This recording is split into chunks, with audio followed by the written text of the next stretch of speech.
We're into a last minute meeting. One more.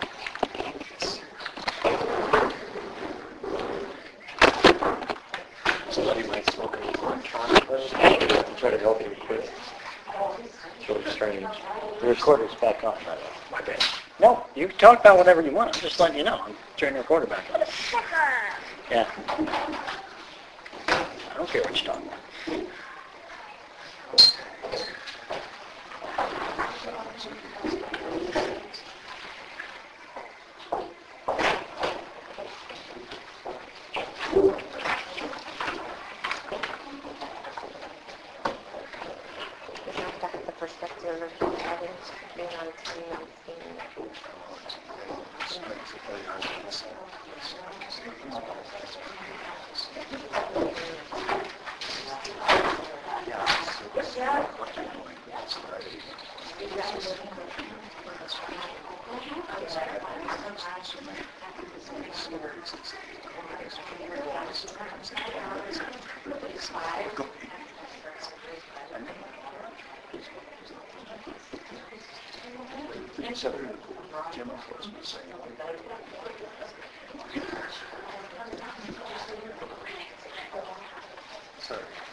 No, it's interesting. I'm not spending enough time. I'm here just recreation. All right, we'll call the meeting back to order out of executive session at 7:44. We just came out of the executive session. We heard charges and complaints against Director Bill Walker. We couldn't make any action during executive session, but now that we're out, I think we do need to make some action. We do need to take a course of action. We can now discuss that course of action. I definitely have a suggestion. We need to look at this. Each and every charge we have a very comprehensive list of charges and the background to them. I would suggest that we have two people.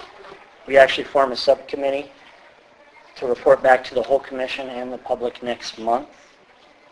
And they don't have to be complete by next month, but a subcommittee to look into the charges. And the subcommittee, if we elect to go that way, the subcommittee would be two people, not me. I can't be on one. So do we have any volunteers that would like to do, actually? Yeah, I'm really worried about it, so I'd like to be on it. Okay. Any other volunteers? It's going to be a heck of a job. It is. And we'll report to you if you're going to do this at the next meeting. I think. Tell you this.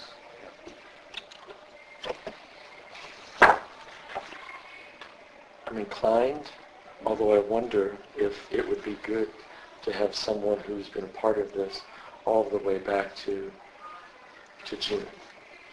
You know what I'm saying? Then you've got somebody with a fresh look at it. Yes, ma'am. But then somebody who has a little bit of a background. I mean, I have a problem jumping in on it, but then you're looking at two people who maybe haven't been looking at this thing closely enough. I mean, for that longer period of time. Because I'll be honest, last June when the director was hired, I wasn't really, part of that. And then all the way really through, probably until December is when I really started looking at November, I guess. Unless either the two of you don't want to do it, and then I would volunteer. No, I'm fine to be a part of that committee. My time is extremely limited this month, so I won't be able to get through it. Then I will do it. I will do it. I can help, but I won't be able to Then I get will through do it it. fast. I can only have two people on the committee because three would be a quorum. How about I'll stick with the committee and we'll get as much done as we can get done, and then next month if we haven't completed it, then someone's going to hop on board. Does that sound good? I'm fine with that. Okay. All right, so I'm going to assign a committee of two people. It would be Commissioner McDougall and Commissioner Clark to look into the charges one by one, each one with the supporting documentation, and report back on their progress and what they found out and where they're at by the May meeting. I will also Alan, if it's okay with both of you, I will call Nathan Manny, our district attorney, the Park District's attorney. I hate saying district attorney, it's convoluted. The Park District's attorney, and tell him that I'll send him an email, and his assistant Debbie, and I'll CC you, that this is what's going on. And so if he gets contact for you about questions for this, that he should answer them to you, not come through me. Because normally he just goes That through... would put you in the 3. Yes, it would put me in the 3, and the contract with him states that he talks only to the chair, so I will put that in an email and CC you, all right, so that he knows that you have but him for that legal ear, please. Spelling it off on that, please. M-A-N-N-I. M-A-N-N-I, Nathan. Oh, I know. Okay, I'm sorry. Can I say one thing? Yes, sir. Lori, I'll rethink this. I mean, if you really don't have the time, because you've got I don't have a small child at home. I've got all the time in the world. If you would rather, because I know your time, is important, and if you don't have the time to dedicate to it, I will definitely do it. Just let you know. Well, I think that what you said is valuable, Okay, but good. Okay. I'll make time. Okay, cool. Thank you both. And so that's the action we're going to take on this now. We're done with the executive. Is there any other comments about that? Any other suggestions? Any other? No? We happy with that course of action as a group? Yeah, the only question I have in doing the job is we've got those court cases, and we've got to make sure we don't overlap with the arguments in the court cases. In other words, And that's why I would we don't use... touch that turf. Right, and that's why I would use Nathan Manny. Yes. He is providing... he's not the lead counsel, but he's assistant to counsel. I don't know. Legal jargon. I understand. So he will know. He will be able to do that. So he will guide you on that path. All right. Excellent. Okay. So we're done with the executive session and the board issues surrounding the executive session. Are there any other board issues? Dennis? Steve? There is one thing in the minutes. We'll do that when we review the minutes, sir. Okay, thank you. Any other board issues? No. All right. Alan? No. Lori? All right, we're finished with board issues. Public comments. I don't have the paper. Would you, Bill, please go grab that so we can go right to public comments?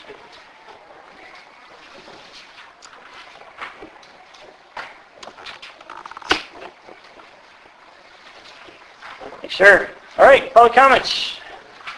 As always, 2 to 3 minutes. The only reason I say 2 tonight is we've already spent an hour. Not that your comments aren't important, because they are. That's how we find these things out. So public comments, please be timely, I guess would be the correct way to say that. And respectful, and address the board. So, Mr. Thompson. Dave, did you? Carolyn go first? Certainly, sir. Carolyn.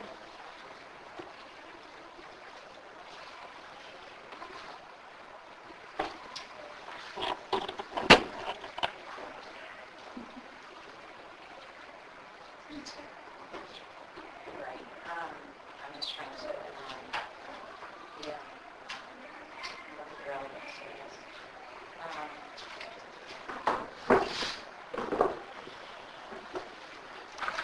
Do you want me to come back to you? No, I will just say that, personally, I appreciate the opportunity to express, have opportunity to talk during the executive session, and really want to impress upon all of you your obligation and that you be as committed as we were in preparing for the presentation tonight. And would also further perhaps suggest to you to reconsider whether Commissioner Clark is the best second person, because she's involved in other legal action related to the early aspects of this matter, and whether the objectivity would be better served by Commissioner Hoffman. I don't understand. Let's sit down. Lori, we're all commissioners. Right. There's pending lawsuits at this time. Not against the Not commissioners. against the individual, it's against the commission. I understand. So I don't understand how that's an issue. I think based on the decision-making that is now being in question, which is part of that lawsuit. Okay. Dave? Okay, this is going to tie up what you heard in executive session. Our goal is to have a first-class swimming facility that meets the needs and desires of the community and operates at a level above reproach. We're a long way from that goal and moving backwards. What I hope is resonating with each of you right now is that this director is not the person for the job. It appears that he's perpetrated a series of half-truths, withheld information from you, and failed to exercise due diligence when conducting business interviews.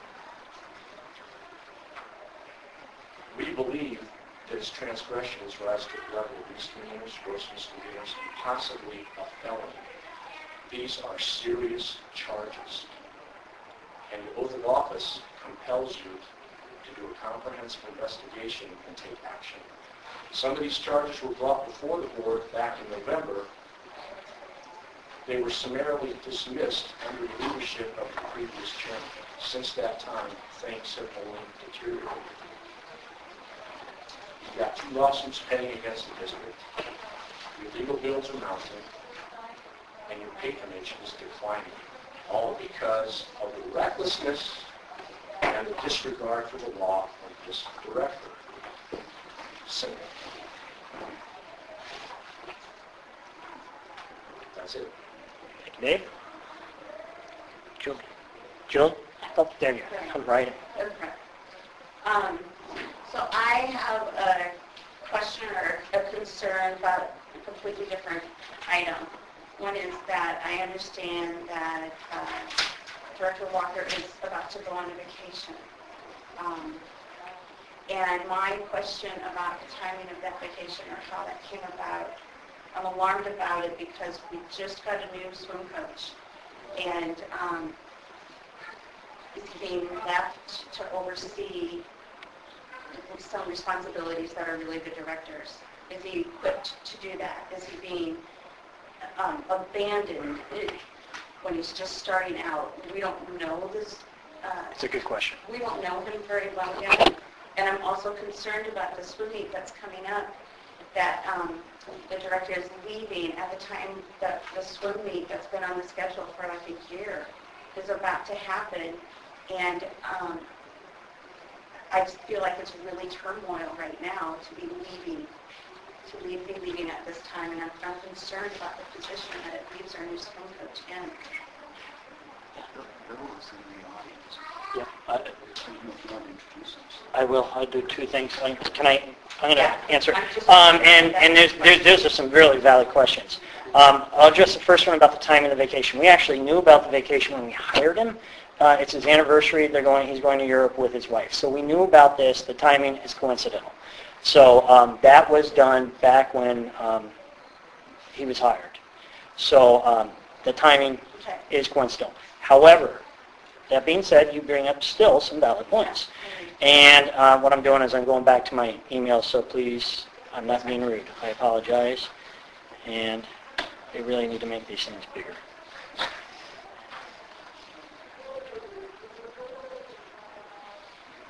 Senior team meeting. Here we go. I think this is the latest. The director has been communicating to his senior team, and when I say to the senior team, I mean not to the senior NLAC team, but to Coach Patterson, Nicole, Matt, and Erica, and Travis on when he's going to be gone, about what roles each of these individuals takes, what the responsibilities are, and what to do in case of emergency. It has gone so far as to lay out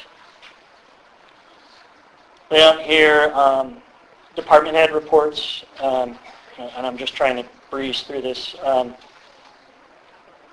Voucher reports, public requests for information, agenda distribution, that's a minor thing, I understand.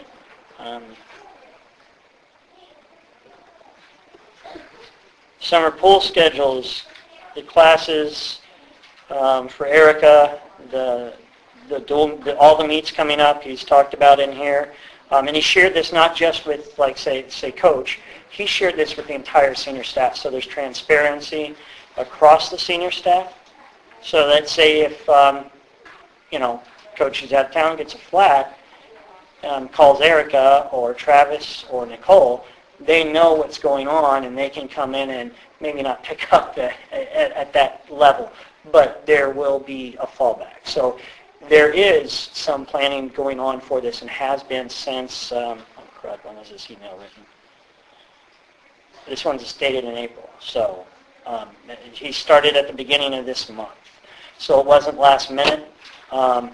It has been going on. So Does it fall under his pay or age? It's contract. yes, the vacation is in the contract, yes. So, and I'd have to actually look at the contract to tell you what it says. So, without it in front of me, I don't want to misquote it. Does anybody remember? Dennis? No? Lauren? No? Okay. So, but that was, yeah. Thanks. Yes.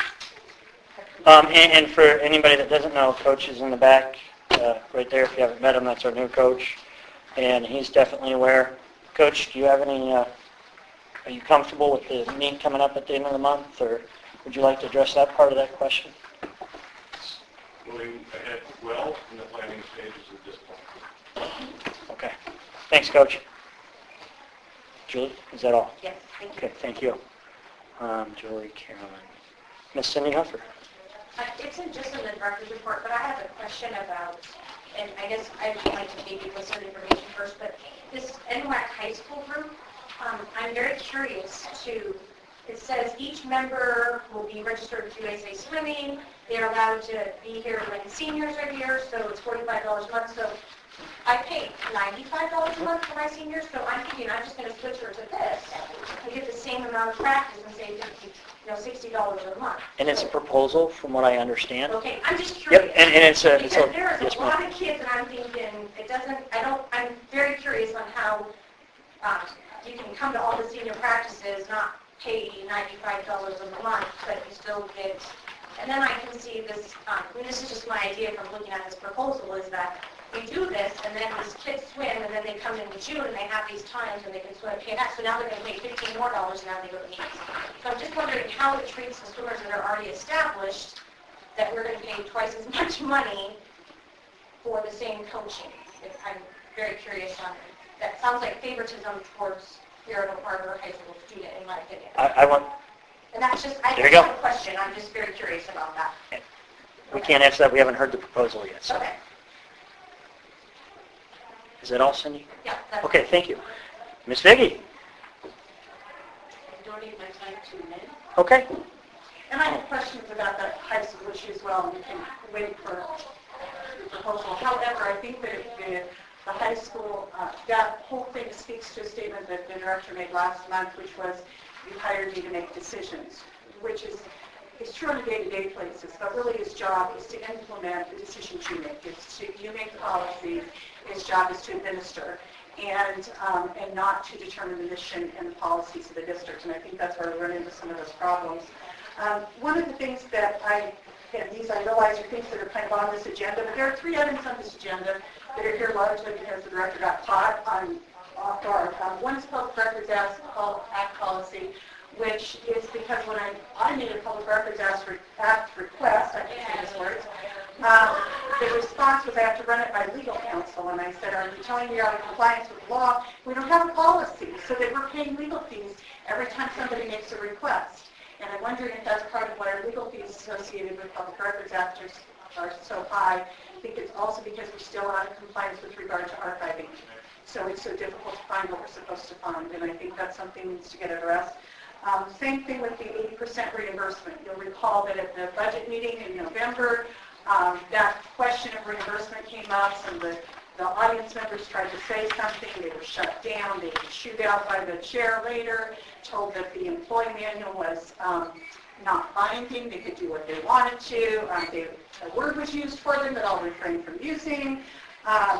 Then in February, I wrote to Vanessa, you were there. Oh, what month, which month was this, The please? 11/28 budget meeting. Thank you. There was Thank you. kind of a lengthy discussion about the whole question Okay, of thank you. reimbursement, without any regard to the employee manual, which already funds it all. Thank you. So then in February, I wrote to Vanessa and said, what is the policy regarding reimbursement for the WSI lifeguarding? She went to the director, quoted the director, and emailed back to me saying, there is no reimbursement policy. They get a 30% discount. Now in his board minutes, his director's report says, nobody's ever asked for this since I got here. Well, gee, I wonder why. So there's that kind of thing that's bothersome, again, inconsistent with some of the things we've talked about already. Also the issue of the coach's contract, which we're now seeing, and yet the minutes in February say it was already signed then. And there's some things in there that are a little disconcerting. Retirement can be of his choice. My understanding is he's got one choice, which is the public employee retirement plan, which may have some options in it, and some things like that I'm thinking, where are we at here? So the last thing is the letter in this packet this month about this being a happy place. We're always going to have patrons that are happy, that are expressed. I hope we'll always have lots of patrons that are happy. But a letter is not representative of everything that's gone on in the midst of the suspensions. One of the parents that talked to Mr. Walker was told I no longer respond to emails because every time I send one out, I get 10 angry ones back.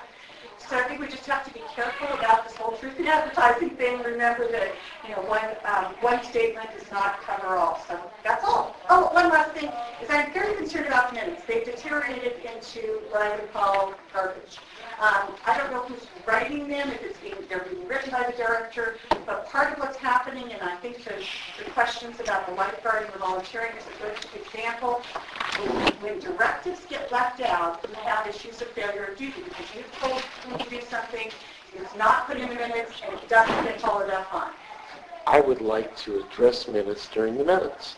Oddly enough, I have some real concerns with minutes, so we will be talking about Excellent, that. thank you. So there you go.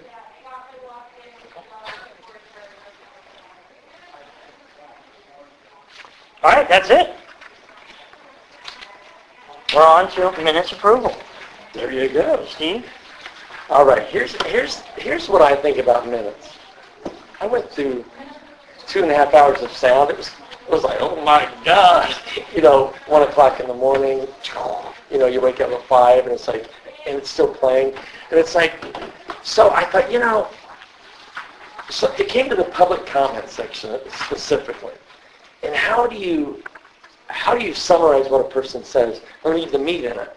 But not just the meat, I think it's that essence of what a person's trying to say. And if there's teeth in it, you want it to have teeth in it. Because, that's genuine. And I think you have to, a person, me, you, we, taxpayers, we have the right to be heard. And I'm concerned with the minutes that when you try to take 3 minutes of what somebody says, and you try to condense it down to a paragraph or 2 sentences, and, I went through them, Bill had been doing them, and yet you come up with 2 different things. I mean, a lot of it's the same, but I mean, it's a little different. So here's what I wonder. Because if you look at the RCW, and if you look at our bylaws, it doesn't really say public comments have to be in the minutes. What has to be in there is official business, right? What I would propose, and I guess where I'm going is if kind of take a page out of Oak Harbor's, you look at their website, you can go and you can listen to the audio like the next day. What would it take, since we're already looking at the website anyway, you take that sound that we have, the very next day it's online, man. Open government, right? You can get on there and you can listen to that whole board meeting the next day at your leisure or whenever. There's no, trying to figure out what a person meant. You don't take the essence of what they said out. Not that you did it deliberately, but what if you just don't, maybe you didn't quite get what they were saying, right? Whereas I think if you listen to it, the audio, you can hear the tone, and you can hear just I think the gravity of what they're trying to say. I would love to see us move that direction. If we're already looking at the website anyway, to develop it to where we are more open, to where a person can go, not just look at the, So would you like to make a motion? I would like to make a motion Here we go. that we make available, and until, and I don't know, gosh, I feel like I'm such a new guy here, right? But until we can get the website developed to where we have CDs available, 6 of them at the front desk the next morning, right? And until that website can get stood up, people can purchase it for whatever the cost of the CD is, 50 cents, $1, whatever it is. So I would like to see us move more towards an open government by making audio available to the public. Yes, that's right. So we're making a motion to make the audio available to the public. Through the website of Through the website, but in the interim, you have it on. in the interim, I'd like to see it be on a CD available for them to purchase for the cost of the CD. Okay, so we make an audio of the meeting available to the public. Can I say something before? Yes. Or do you have to second it before? We got to second it before I'll we discuss second it. it. I'll second his. Okay. Okay, so he's going to second it before we go on to discussion, because I want to make sure I write something down that's similar to the motion that's made, please. Thanks, Sean, for being... No, you're doing great. Audio of the meeting available to the public I think it's a move in the right by direction CD towards or open website day after. Right. Is that right? Yes. Okay, and it's seconded. It is available by. You can. How about by I get his Tuesday of the memory next stick week? in. I mean, I'm sure he can get tomorrow. He has it on his computer. You just come put your memory stick in and you get it. It's very simple. I deal with public meetings all the time, and I transfer them to people at their request. I can email it in a zip disk. It's simple. Instead of the next day, I wonder if, since you figure if the board meeting's on a Thursday, if you make it like, say, by the next. It doesn't. It's not a timing issue. Can we have it available the next day, as Lori says, on a It's memory public stick? record. So, Make it the next day, because then you won't have any Okay. dithering around. Okay. yeah, so the next day. Yes. Yes. Okay? But I don't know about the CDs, because then it's a matter of he would be burning CDs, making a product, spending money in anticipation of someone possibly buying that product. I think that it's, I think we should just continue to get the public records request personally. I'm not really sure about, I think it is available is what I'm saying right now. It's available on a computer by request. Depending on staff level, I would think that Bill could probably turn that around pretty quickly. I think he has in the past. But I agree with you that you cannot capture everything that everyone says in public comment on the minutes. It's not possible, and you shouldn't even try, because then you sometimes summarize it so much and condense it so much that it becomes a little bit not as it was intended. Yeah, what I'm afraid is I don't want it to be perceived as we're trying to alter the truth. Right. Because that's not fair to anyone. No. And the thought was that in the minutes we could actually put in public comments, these people spoke during public comments, to kind of leave it blank of what they actually said. The way I handle it is I just put public comments are available by audio request, request, and in all the minutes for all public comments, and then it is available. But then My thought with having some available, would be just a goodwill towards people. And if you bought 100 discs, it cost you $20. It's an investment towards goodwill to the taxpayer. That was my whole thought. Could we burn it to a disk? Yeah. I'm not technical, so that's why I'm asking. That's assuming that There's tons of cloud storage out there. You put it in a cloud storage that you can access through a link, and it still could be done tomorrow. Do it through there you go. just We put need it a in the technical cloud savvy storage. person. So, And you should be able to put it on a link tomorrow and be done. it's a website thing, right? It's electronic media. Okay. do you want to amend your motion, or do we want to vote on this motion? I can't coach you through it, man. Sorry, brother, I can't. I'm doing all I can for you here. Tell me more about this cloud. It's just a CD in the air. Yeah. Do we have the means with which to do that? We do. We do. Then I would like to amend the motion Amend the motion. to where we protect. We send the audio to the cloud, baby.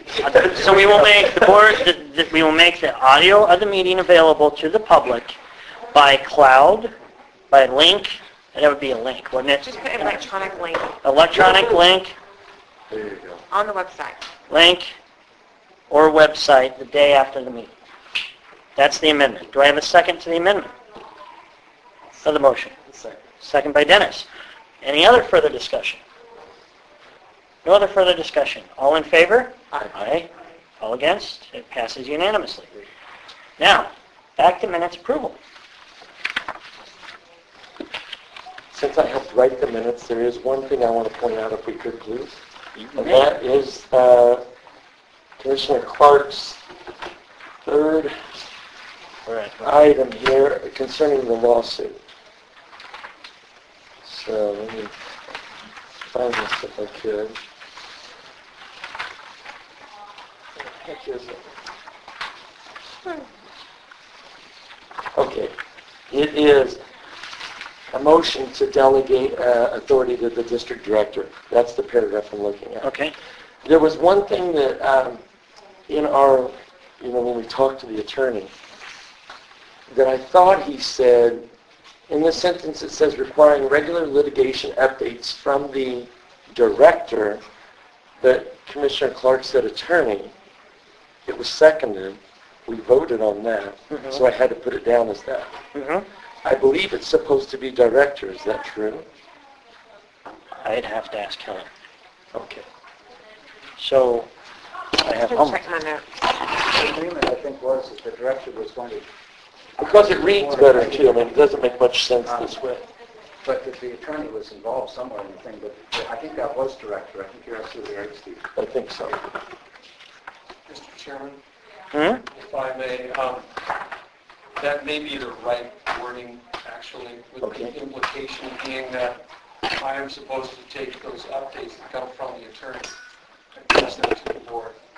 So it may be the way that it was written in the first place. Okay. Or it was just reading it directly off the Okay. page. Just thought I should bring that up. Okay.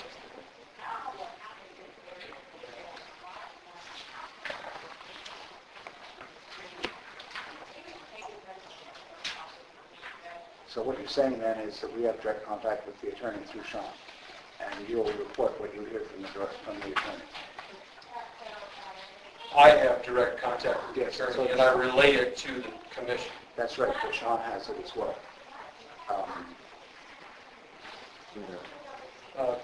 That wasn't in the motion. It was delegating it to me. So I move that we let Sean have direct contact with the attorney as well on this issue. I don't want a monopoly on it. I want to make sure the board has direct access as well.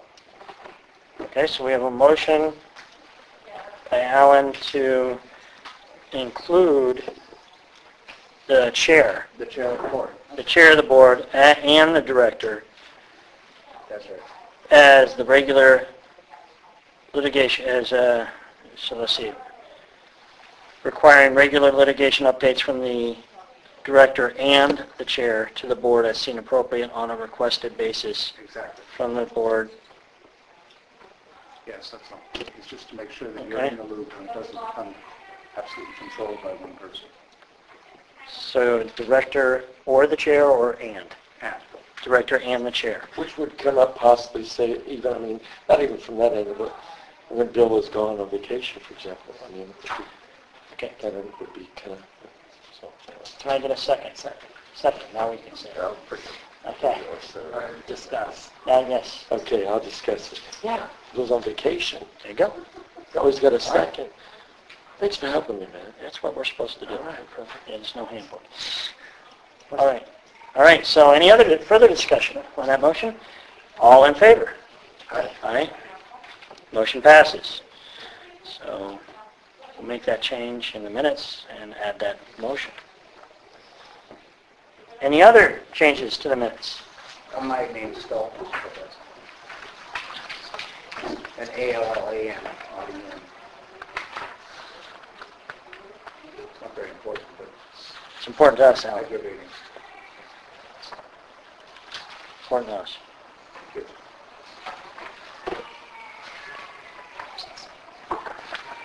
So we're going to change Alan's name to A-L-O-A-N. Any other changes? All right, any motions out there?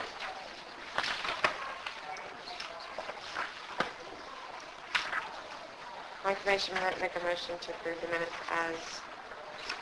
Amended. as amended. A motion to approve the minutes as amended. Do I have a second? Second. Second. Discussion? All in favor? Aye. Minutes pass. Voucher review.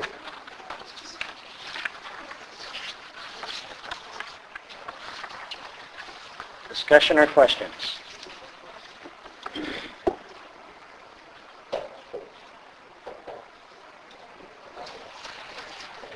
I saw 3 names on different credit cards. I couldn't figure that one out. I thought we had one credit card that was used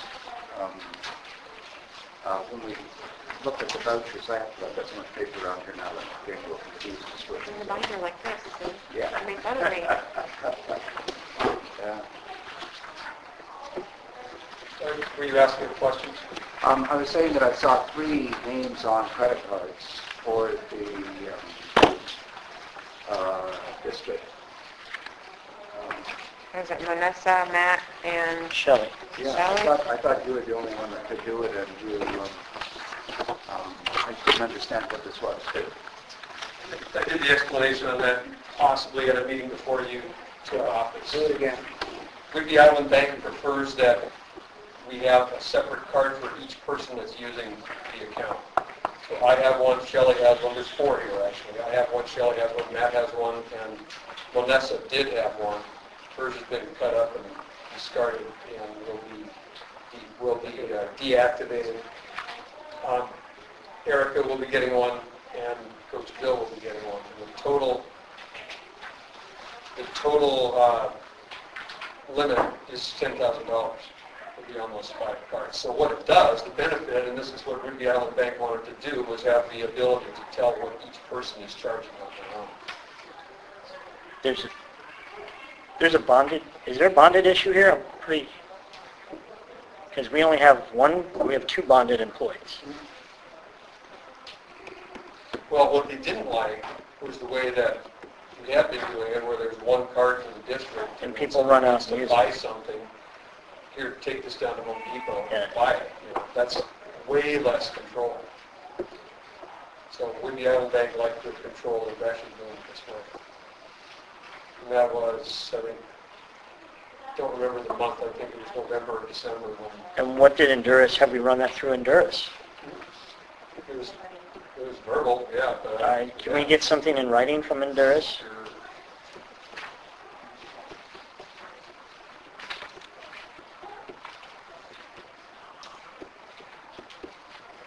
And those 4 cards equal monthly invoices is the first item on your voucher report. That's correct. Okay, good.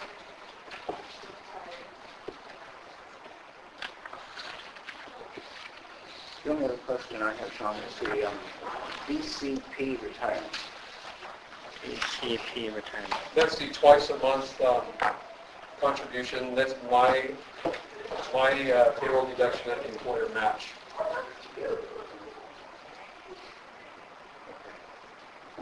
That's twice a month. Yes, it is.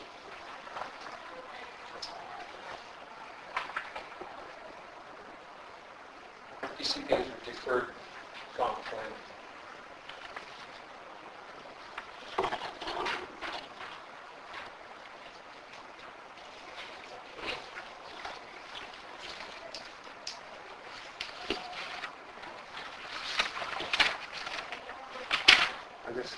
I'll move that we accept vouchers 5743 to 5787 by $34,943 and payroll transfer for $42,291.84. That's I have a motion to approve the district vouchers 5743 to 5787 for a total of $34,943.34. Do I have a second? and the payroll. And the payroll. And I have a second from both. In discussion.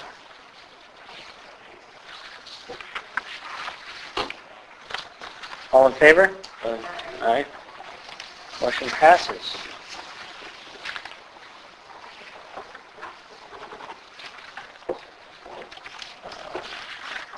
Staff reports, go.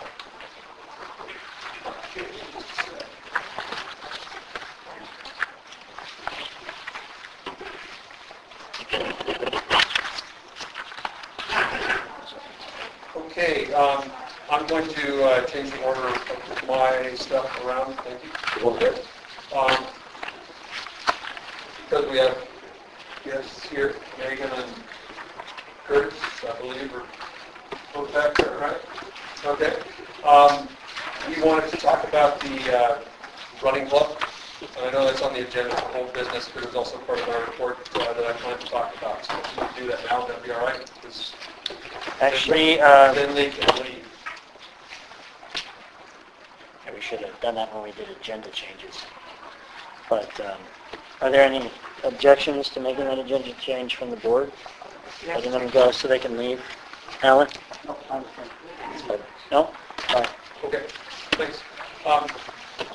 If you two don't mind coming up, sitting closer to the commissioners so they can at least see you when you're talking. Just to summarize where we've been with this issue over the last couple of months of board meetings, we have discussed the fact that the running club does come out at a net loss,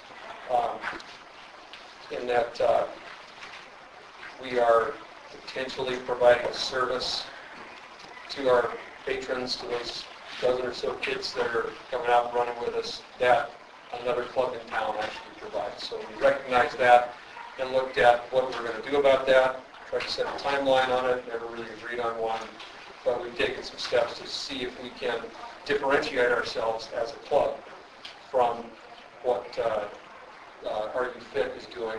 That would actually enhance the value of our club to the community and show that we're actually providing something that's a little different. So that was the goal, and the commissioners, of course, it'll be up to you to come to some sort of agreement on where we go.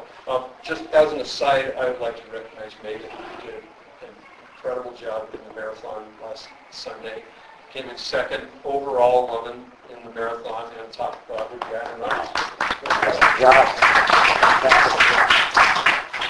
So just to summarize the meetings that I've had with Curtis and Megan, and I'll let them answer some questions from you kind of on the details. We're looking at changing the age group focus that we work with to provide more of a athletic instruction type of focus to kids that are as young as 3 and as old as 10. And we would actually encourage kids that are 10 and older, or anybody that wants to focus specifically on running, we would encourage them to make use of the other club in town. So just as a way to be good neighbors. So we're looking to do something a little bit different, actually. We'd be working on overall sports fitness skills, and we would actually hope to provide some sort of individual goals and recognition for all the kids, no matter what age they're at. So that's sort of the basis of where we've gotten so far. So if the two of you have more to add or details you want to provide, then that's... Without sounding like you're going to complete preamble, let's go back a little history. This club was established around 2002. Is that right? The running club? The running club? NWAC? Or, No, we're talking about running club.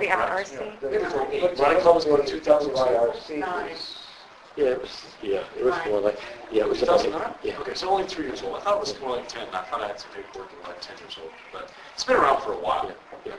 And obviously things have changed. And I think, realizing now, the vision that we went with when it changed was not our vision of the club anymore. It was the vision that was there. Yeah. And we just kind of carried on with it to keep the fluidity going. Now we're kind of seeing it, changing the vision to fitness club, little entry levels of sports. I think the biggest example that will make the most sense probably here is think of us like swim school as opposed to being like NWAC. If you see the difference between those two things, I think you can see the difference in where we were thinking of going and where we really are or really want to go. What does that mean? That means socializing kids, getting them into fitness in general. just getting them out there to form lines correctly, follow simple direction, highlight everybody to be a leader once. So it goes back to the socialization idea. And then that also means lowering the age group to say a 3-year-old. Most kids now, if they want to do sports, have to be, I think the median age is about 5. If you want to play baseball, you want to play football, you want to play soccer. You come to us as a 3-year-old, and we're going to introduce you to those things. By the time you are 5 years old, you kind of already have an idea of what's going on. You're already getting out, you're getting a little more active. I think that's definitely a good route to go. Having our free runs, we'll still do. Open up to the public, it's pretty low-key. Those definitely cater more to little kids having short distances, but then we'll also offer 5K. They're very low-key, they're free. Show up. We do put out little awards for them because kids like to have that kind of stuff. Showcase the public with that, along with scavenger hunts, at least one scavenger hunt. Probably some kind of summer games event. And I think the big thing with thinking of Switch too was we tried to go with more of the, like the more running and stuff. And we found that we're attracting more of these younger kids who are responding more to this kind of style too. And as we started to transition, we were getting more kids and we're hoping our numbers will go up as we completely go that way. And I just remember being, starting in a running club myself, and that's how I got into running. And just, I just keep on thinking how the coaches just made me just feel like I was a star, you know, like it didn't matter if I was 3 or 10, just, it's like the main goal, like whether it's like the little girl Madeline is wearing her watch for the first time, being like for Christmas, and just making sure that she gets a chance to time the run, and just being like, I completely understand the finance side of the house. I mean, that's just, you know, apples and oranges, you know. We may not be a nonprofit, but we're not in the business of losing money. We're still got to be like a public. I completely understand that idea. But if we get rid of programs like this, the header on this says North Whitby Park and Rec, correct? Yes, we are. How many operations do we have that are not a pool? And it wouldn't really bother me if we just change ourselves to a carpet pool. But if we don't have programs like this in place, we're no longer a park and rec. It doesn't seem. There are a few other programs that I don't think we're really directly tied into. Clover Valley Optics Dog Park, something we manage, softball fields we manage, some folks use it for softball. But this is an actual kind of program that belongs to us now that, you know, keeps us still being park and rec. So I kind of hate to lose that idea. Or at least expand on those ideas more. What else can we offer to the public? Taxpayers, when it comes to trying to pass a levy, how many of us say, why don't we use the pool? Well, let's not have them say, why don't we use the pool? Let's have them maybe say, why don't we use any of our programs? We're going to have to offer them something more than just the pool. This is kind of one of them, I think. Possibly partnering up with Thrive, but maybe we won't discuss that until we get that further. Separate issue. Separate issue. Getting out more in the community to get more kids involved, working with local businesses in the same aspect of common goals. In your report, you have about 113 people that participated in March. What's the base for that? Is the number of attendance per day added by the number of practices. Yeah, so that, you know, That's total, just total. Right, total accounts that they asked for. How many members? Total active members right now, 11. We dropped 4 from last month, I think it was 4. They'll move to the inactive side. I think you hit the nail on the head when you mentioned that this is that difficult conversation. Bill asked you both to come here to present to us, you know, your visions and your goals, because we brought up as a board, you know, the viability, as you mentioned, of, you know, how much do we want to spend on the program. And it's not about program worth. Well, actually it is. It's about program worth and about program cost. And it is in the board's and the district's best interest to keep going down this road. So this is that difficult conversation. Do we want to go forward? Do we want to reshape it differently? What do we want to do? There were a number of years ago, we had a plan. I don't know if you were here at the time, where we were introducing kids to sports, and it was tied into a community plan to take essentially people that were couch potatoes and get them to start actually getting in and participating in something or other. And it was up to 5 kilometers, I think, and if they made it, survived the plan and passed. I don't know if you remember that. Craig was quite interested in it. I wasn't here at that time. It sounds like the Couch to 5K program. It's out there. Well, It's really yours popular. doesn't. I was just saying that, but there's a resonance on that side with what you're trying to get to. And it might be good to take a look back, maybe 3 years, I think would give you the information on how that was done. I'm not sure if it was jointly funded with health. I think it was. And, but there may be things there that you can look at to see the precedents and see if you can sort of build that need into the program as well. Targeting more like adults. No, no kids, just the kids. It's a young age group, again, to get them involved, so just like you're saying, so that they can suddenly see that there's a sports world out there that they can get involved in. You could look at those records, just to see how it was done, where it was done. I know that health, I think, was involved. Yeah. Say health. Health. Allen County Public Health. I work for For funding. Don't you see? I So- give grants for, That was a national grant for preventing obesity. Yeah. But the positive things like that you might just sort of add to your sort of questions as you're trying to put the stew together. I think it's beneficial. That's good. I see it almost as like a step, like, 'cause some kids are like, oh, outdoors is not so much fun, but, if we make it fun, and then maybe they say, oh, running's not so bad, and so And then you next step accomplish it. is like a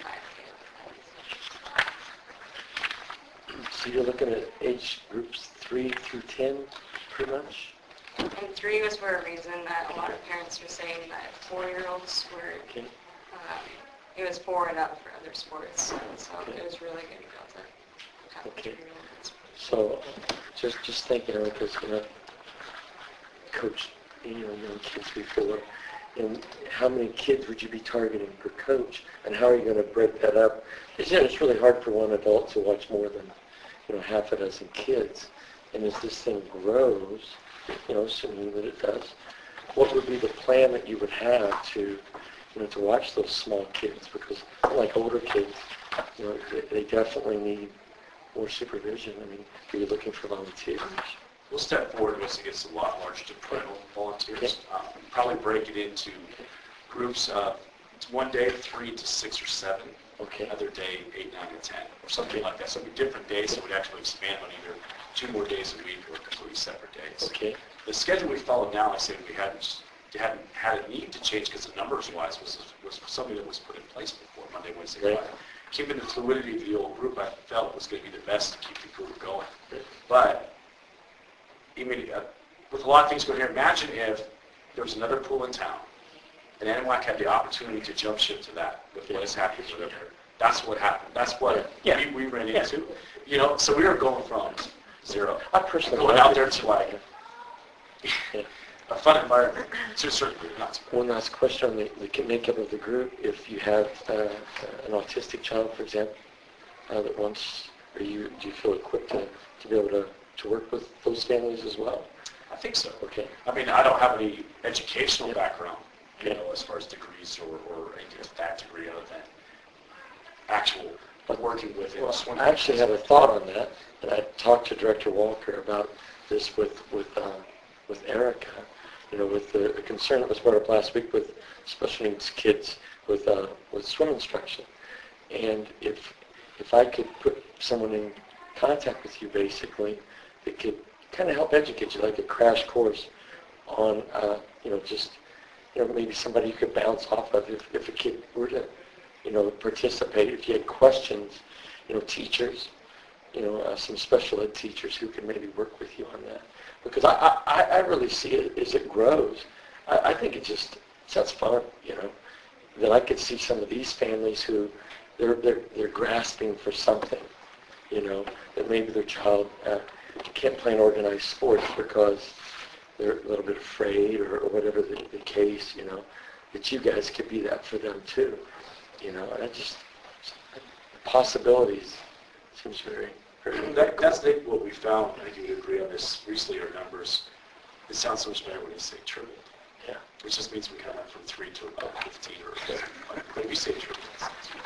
But it was we got one for 2 sets of 3-year-olds. Having not having kids ourselves or families with kids in schools, it's difficult for us to get that word of mouth. It's easy, but as soon as we got one family to the other, bam, we had them all coming in.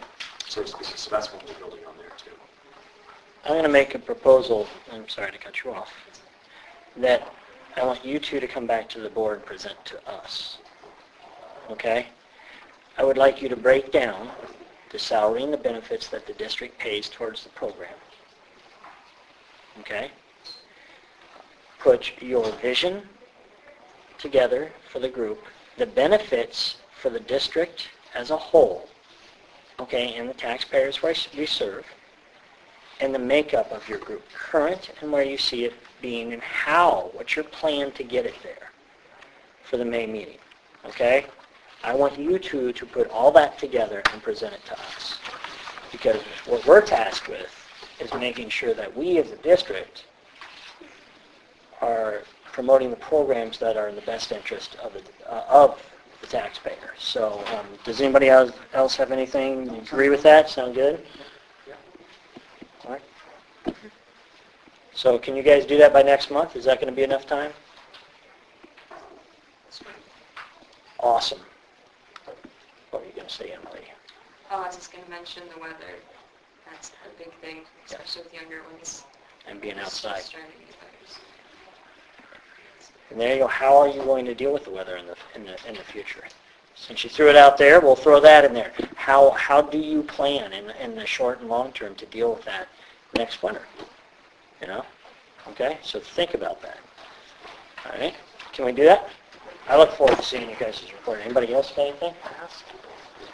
I'm all about basketball. Partnering with the school district, you know, all those types of ideas. Throw those in there. Go talk to somebody. You got a month to do it. Please aggressively go after it. All right? And bring us back with something that's going to blow our socks off. All right? Thank you. By the way, congratulations. That's an awesome run. You're welcome. Anybody? No? All right. Thank you guys. You guys can. Thank you, guys. Thanks for being here. Thanks for this. Okay.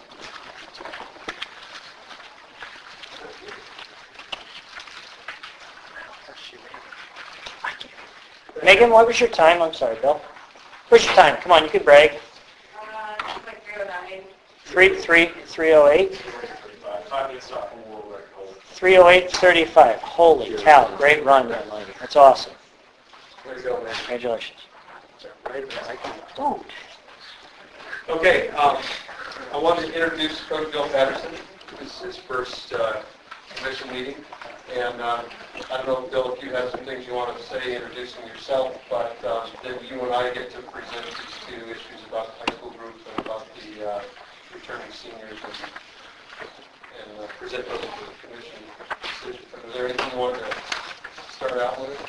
Very pleased to be here. Awesome. Glad you're here.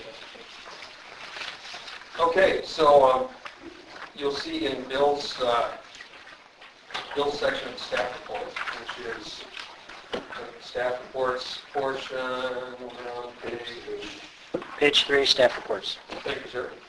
Thank you, Al. So Bill put together, after the two of us had kind of put our heads together, sort of a stream of consciousness there about the basic concepts behind the high school group and behind what we want to charge returning seniors when they come back to NWAC in the summer, which has been free in the past. So to take those two one at a time, essentially what I think we look at is to be really clear about the high school group. What we're trying to do here is build a little bit of participation in NWAC. We're not sure what to expect, how many kids it would attract, but the idea would be to take high school swimmers who aren't really into the full bore 9 practices a week and all that kind of participation and that level of commitment, that they are looking to do some extra swimming work in the off season, get some coach water time, and looking at potentially other high school age athletes that want to swim for a workout. They're just interested in the workout. So what we're looking at is, and this may not have been clear in the the way that it was written up, but 4 practices a week. We'd be looking at Tuesday, Wednesday, Thursday, Friday, and a small amount of dry lands indoors to follow that water time. So 4 times a week, what are they again? 4 one-hour practices, Tuesday through Friday. How does that fit with pool time now? Is it going to crowd the kids out that are in NY? I think the idea is that it would be limited to 1 lane at this point, and currently run 6 lanes for the better part of practice, and then squeeze down to 4. So when we squeeze down to 4, the high school group would be out. Okay, So it would be 1 lane, no more than 1 lane. there's another question on this which we've run into in the past, and that is the school system, and I don't know, Dennis, you may be able to do this better than me, but the school system doesn't let their athletes get coached outside of the school system when the athletes are competing during the season. So that you have a sort of a problem where you can't have an NWAC coach coaching the high school kids without high school somehow. It's counterlogical. Be on the club. So it's and hard to high explain. school. Yeah, you can do it. It's a dual conflict. Yeah. I'm confused. You should be, but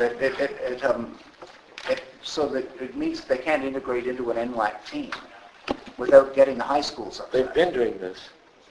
No, during the season. In fact, Lynn, was it 2 years ago, prior season, where they almost lost the program because it was reported to the Washington State High School. No, that's not what was happening. No, what was happening, here's what was happening. And correct me if I'm wrong, but what they were saying is that they had, for example, the junior, senior kids were swimming NWAC practice and then not swimming getting the high school. And that's what the whole blow was. Right. Hey, you guys can't do that. And I'm right, aren't I? And Yes. yeah, and that's what they blew up, the athletic director did. It's like, if you're going to swim the high school, you have to be at the high school practice. So then what they forced some of the junior, senior kids to do was they would practice with NWAC for an hour, and then they had to leave and go to the high school, right? Yeah, because they have the option of, they cannot miss a mandatory practice. That's what it was. The high school staff. So, are yes. totally mandatory. So what they've allowed the last 2 And the years, perception of favoritism if you're on club swim. so what they've allowed the last 2 years is if you went, they had 2 morning practices a week. If you went to that morning one, you could swim with NWAC in the afternoon. But you have to be at 1 practice a day. Bill, you'll take note of And this. that's what they decided. I think the question is one of that coaching issue, unless you have high school coach coaching the NWAC team, then you have the issue here. I see it's the other way around. So you were allowed to swim NWAC in high school. It's just the high school requires that you be at 1 practice a day, Monday through Friday, if they're having practice. Just like other sports, you have to. There is a rule on it. All you have to do is get the high school. 6 months a year. You can still play club or swim club. What I would assume with this high school group, I think it's reasonable to assume because they're looking for a lower level of commitment to the workouts and the 1 hour instead of. Yeah, I would assume these kids will probably take a leave of absence during the high school swimming season because if they only want 1 workout a day, they're going to go to their high school team. See what I'm saying? So the vision here is to capture which athletes or which high school students. Kids that are in their off season. So like if I'm It's not during the high school season. So if I'm playing football, right, and I want to stay in shape when football season's over, but I don't want to swim the club, right, because there's no way my football, obviously I'm not a football player, but some big lineman that weighs 230 pounds is his full muscle says, hey, I want to swim because it's a good way to stay in shape. So I can come and swim, not NWAC the club, but I can come and swim It's a club NWAC program. high school group. It's still an NWAC program. So I can swim NWAC high school group, 1 hour, 4 times a week. It's not a junior-senior time. I'm not getting junior-senior coached, right? Correct. So who's going to, It is during the junior, senior time, but it is not being coached by me. okay, so who's going to coach them? That's my next question. Okay. We have, what I think is the right person on staff already to do that, and that has yet to be finalized. Okay, so it would be somebody else on, Somebody else on staff. so it wouldn't take away from the NWAC swimmers. No, it would not. And it would give our high school athletes a swim-orientated workout, and they wouldn't compete. They have the option to decline. Now, if they compete, They've already paid USA Swimming dues. okay, They're paying the third Western Bronx. I think that pricing, Bill and I, again, we talked about that today, and if you're looking at kids that swim 4 times a week for an hour, uh-huh, with a little bit of dry land added in, that's similar to the commitment that a bronze level kid would have, similar coaching availability. So you get about the same amount of water time, about the same amount of coaching, uh-huh. same amount of dry land that a bronze kid would get. How much is a bronze parent? $48, 48. So 48. And it would need to be at least that much. that makes sense to me. This being a pricing decision, it's up to the commission to make this decision. But to me, and I think after speaking about it again with Bill today, this $48 a month plus the annual U.S. swimming dues, and they would be members of NWAC, but they're looking at a much lower commitment level than the other kids their age in that junior and senior. And if they want to swim up, say the kid decides, hey, you know what, I really like this swimming thing, then they pay the full dues, the whole 9 yards, just like any other silver, gold, junior, senior swimmer would pay. Well, I think, just to clarify that, the idea was that if they were in the high school group, if they wanted to move up to NWAC into, let's say, a junior or senior squad, yes, they would pay the appropriate dues for Okay. junior or senior squad and be subject to the Same. expectations Right. at that level. But they also, but as an alternative, they could stay in the high school group, and if it was appropriate or they wanted to, they could compete for NWAC for a different price. That'd be another option. There's the option of going $30 a month for non-competitive and then $45 a month for a competitive experience. 48, yes. So, you said 48, and I kind of agree. If we're going to offer them basically the same thing we're offering, my opinion, for whatever it's worth, for the 5 of us, is that they should be paying the same thing as a bronze student should Well, be. and a bronze kid that doesn't compete still pays 48. Right. There are plenty of So, and I don't think there should be a difference between competitive or non-competitive. They're going to take up a lap time. I like the idea. I like the idea that we're trying to get things better with the high school. We've talked about that in the future. We talked about going forward. We talked about reaching all the athletes at all levels. But I think we need to, It's not really you're not doing it really for the high school. You're doing it for kids in our community, and that's what Yeah. And it's a chance to add kids to the junior and senior level as well. Well, let me ask you a question. We may hook kids on this 4 times a week program, and pretty soon they decide they want to swim with the upper group. What, can I ask a question on that? Because just here's the situation. Kid joins juniors, or he joins the high school swimming, he or she, and after a couple months of it, man, I love swimming. For them to think that they're arbitrarily just going to jump into junior or senior, That is no way. that's a coach's decision. well, Yeah, yeah, I'm just saying they couldn't, yeah, exactly. Thank you for clarifying, because What about lane time during the high school season? that's a good point. What about lane time during the high school season? Well, they wouldn't be doing it during the high This school is season. off high school swim off high season. school, it's totally off. So during high school swim season, they would not be swimming, So correct? you're basically, then you would be looking from like February through the middle of August. Girls. When do the boys end? Girls start the 3rd week of August. So you're basically going to be looking middle of March to the middle of August. We're looking at doing this all year. Well, we couldn't. We can't. do it during the high We don't have lanes. If the high school team is in the pool, and NWAC's in the pool, And remember, I'm a fireman, so if I can't, got to go outside of this, I'm screwed. All right, and I'm already using 6, so I'm in trouble. All right, but if we have the high school program there, and they're already using a couple lanes, That's what That's he's got a point there. what time do They they don't come come in? in till 4:15, and he was only offering it for an hour, They'll right? be out of the water at 3:40. He So said what time they are would we be out of coming he said they'd be out of the water by the time the gold group's in the water, am I right? They'd be out of the water at 3:45. So they're in the water then from 2:45 to 3. 3:45 to 3:45. Okay, so what time during the school year? I don't have a high school kid. They get out 2:15. Thank you, that was my next question.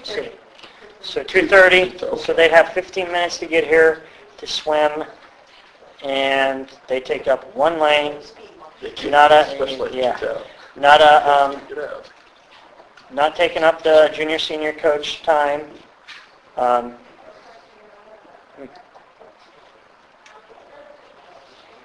Okay. Yes. Yes.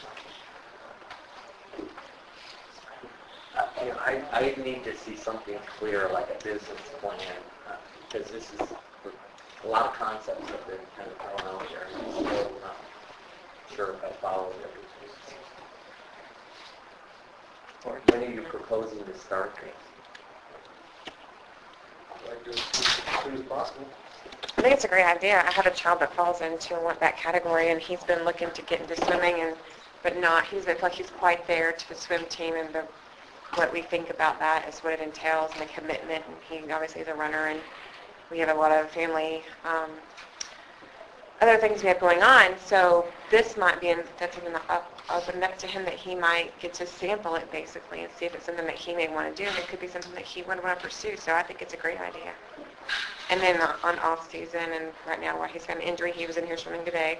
He was in here yesterday because he's got an injured hip, and I think there's a good opportunity to get other kids involved and let them learn the proper techniques of swimming. So it's a good idea, and it's a good way to merge the connections with the high school. So One of the other ideas is that high school swimmers usually have younger brothers and sisters.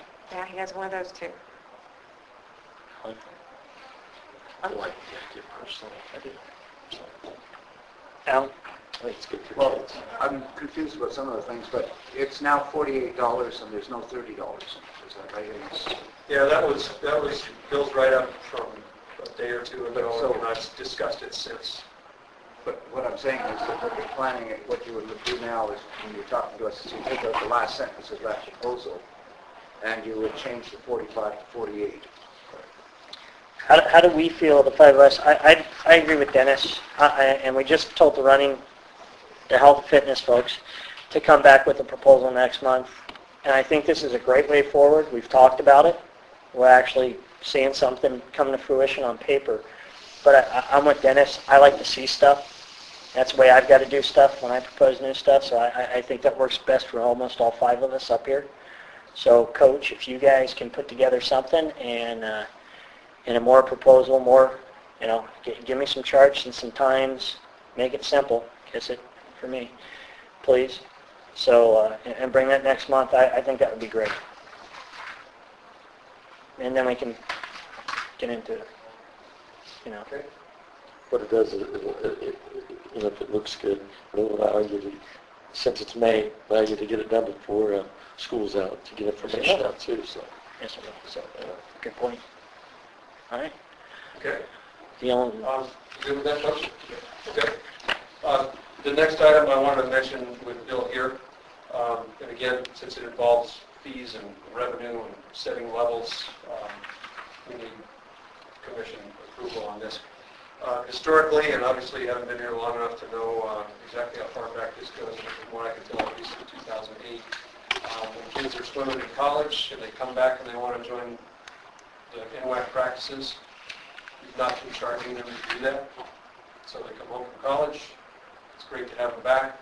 And NWAC swimmers historically have home on summer break or even during Thanksgiving or Christmas or spring break, and when they come back for a weekend or whatever, they get to jump in the pool and do practice.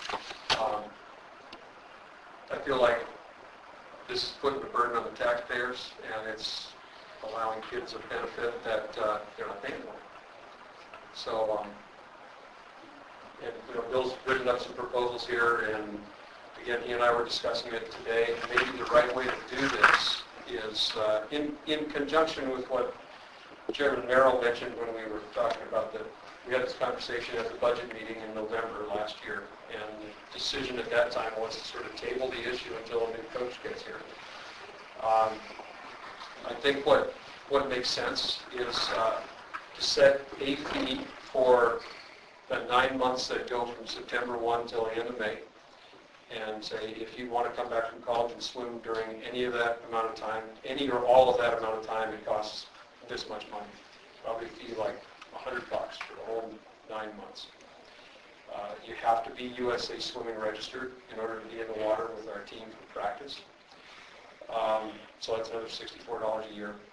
And then during the summertime, when they're home, they have a $95 a month fee, just like the other seniors do. Now, the caveat would be, again, in conjunction with what Sean said at the meeting last November, we want to recognize the fact that these kids have the ability to be mentors to the rest of the team.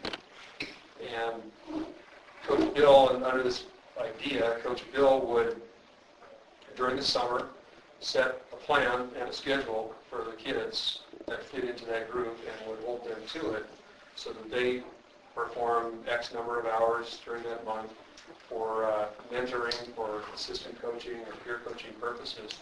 And then at the beginning of the next month, Bill would report to Nicole how many hours they turned in, and assuming we would compensate them at the, I'm going right where you're going too, Sean. And then we would compensate them at a deduction from their dues. Now, the problem with that, I think I know why you're shaking your head, we're asking them to perform jobs that are essentially employee jobs. So how do we get to what you're asking, what you were asking, Sean? Because I know that we do peer coaching at other levels and mentoring at other levels, but yet we don't call it employment. Did you do anything like this in Oregon, Bill? It wasn't, well, let me rephrase that. The opportunity was there. My experience from overseeing it from a slight distance was that it's important to manage that process carefully. Okay. It was more informal than anything. Saturdays where seniors, had a relay day together with the younger kids, and they helped 10 minutes during that practice on stroke. That was very informal, but it wasn't a formalized process. Aside from one of the pools where if you were a eligible scholarship person, you could work down some fees by helping in the lesson program, but it wasn't, that's how that was done. Okay. Without a scholarship It program. was not a highly successfully run. Yeah. To be- And as you... Because it was not well managed. I would say before we go anywhere on this, and I want input from the other board members here, but I would say that's something we need to run through Honduras. To get a clear line between what we can and cannot do, and that's what we pay these people for. They're the experts. Let's get a written, breakdown from Honduras on what we can do with the seniors coming back. What is gifting? What is not gifting? What is scholarship? Because we don't have scholarship here as a tax-based district. We're unless they meet the free lunch program in the school district, that's about the only scholarship program we have here. And because we're tax-based, we've had the school of hard knocks to find out what we can and cannot do. And let's do this the right way. Let's go through Honduras, find out what the parameters are, find out what we can do. Let's talk to USA Swimming. Find out what USA Swimming says. PNS Swimming. See what their guidance is on this. I mean, those are the organizations that should have the answers for us. You guys got anything? Alan?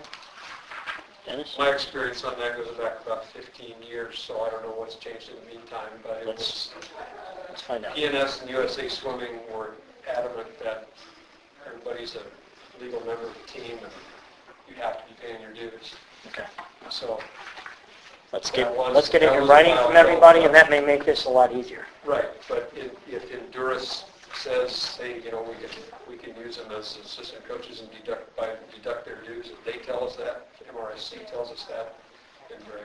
But no, I have not consulted. Yeah, let's consult all four then. USA Swimming, PNS, MRSC, and Honduras.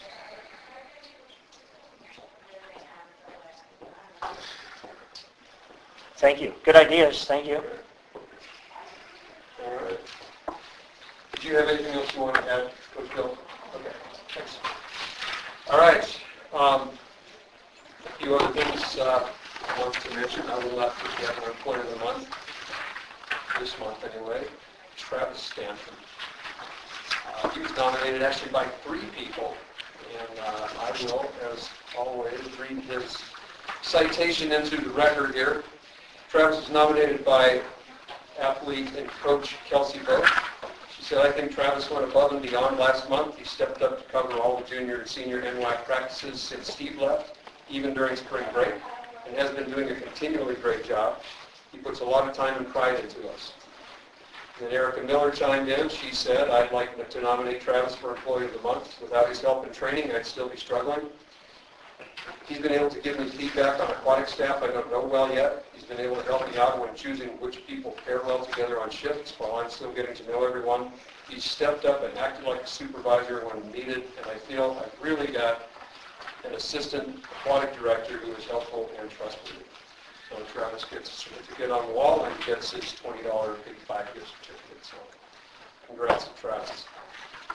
Very deserving young man. A couple of things that actually are not on my report because they've come up in the last couple of days.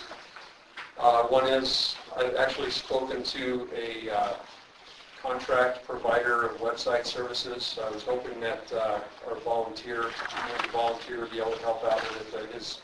His time schedule just has been too slammed. So I've spoken with a company from Anacortes called How It Works. I've seen a bunch of their websites. In fact, the city of Oak Harbor uses them, and somebody at a recent meeting. Public health and mental health use. Public health things too. They've got a great reputation. They've been around for 20 years. So their rate for setting up our website, we wouldn't have to change the hosting at all. It would stay right where it is, as we pay $10 a month to our e-commerce provider for hosting on their website. And so that's cheap. But they could leave the hosting where it is, change the entire format of the website. The layout would be completely different. It would be more what you would actually look for on a real website instead of the atrocity that we have right now. And it would be compatible with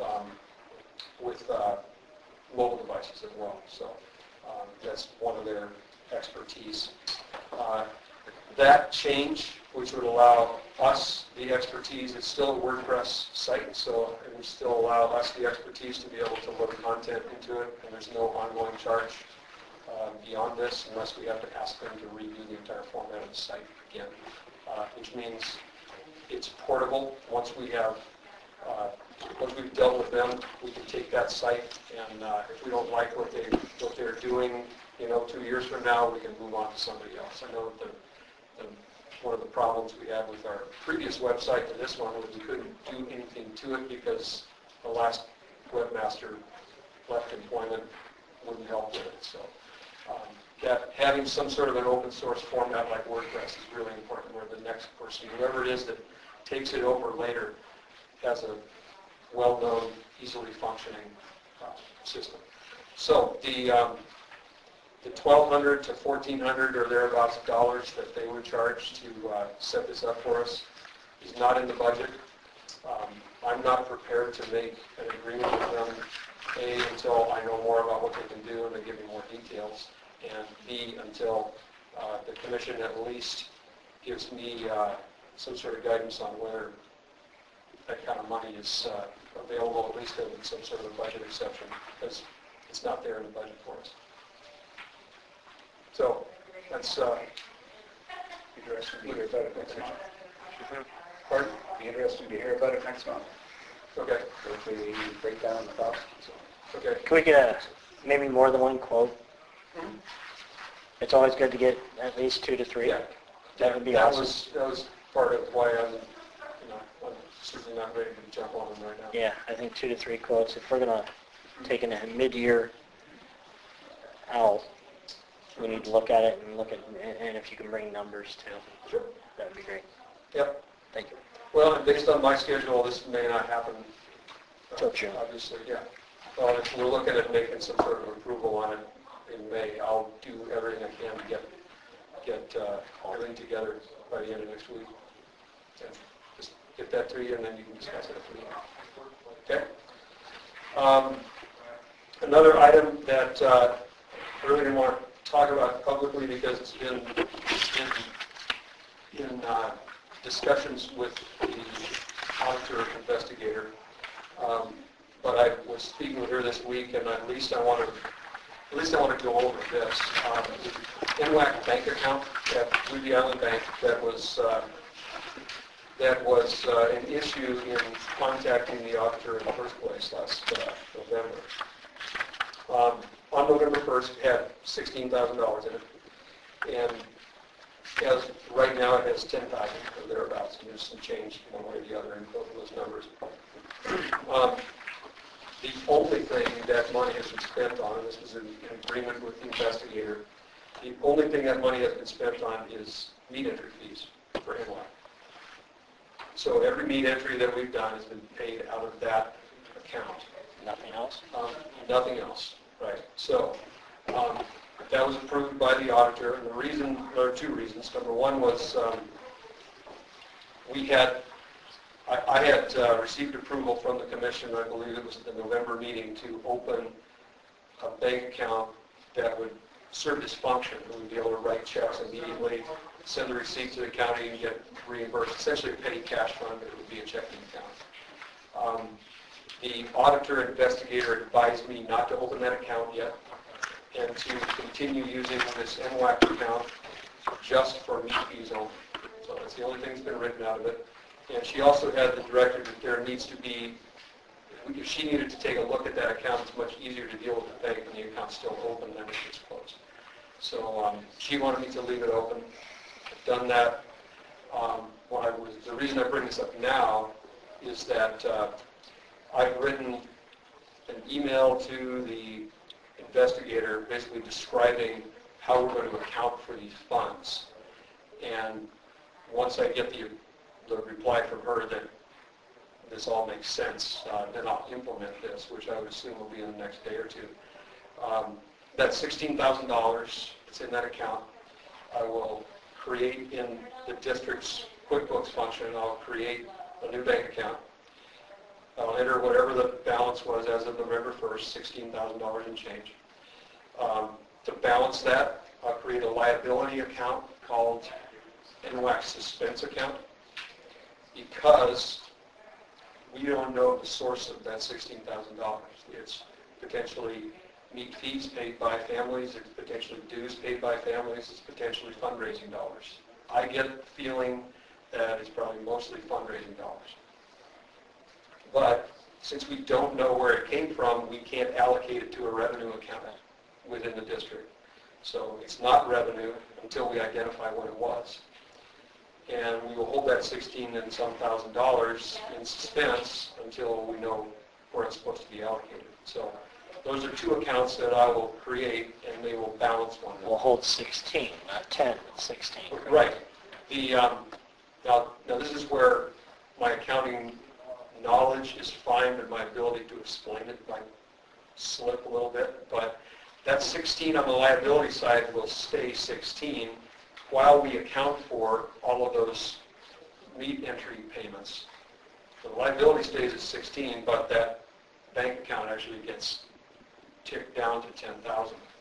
And each one of those transactions will be a minus from the bank account, but we will show it as an expense.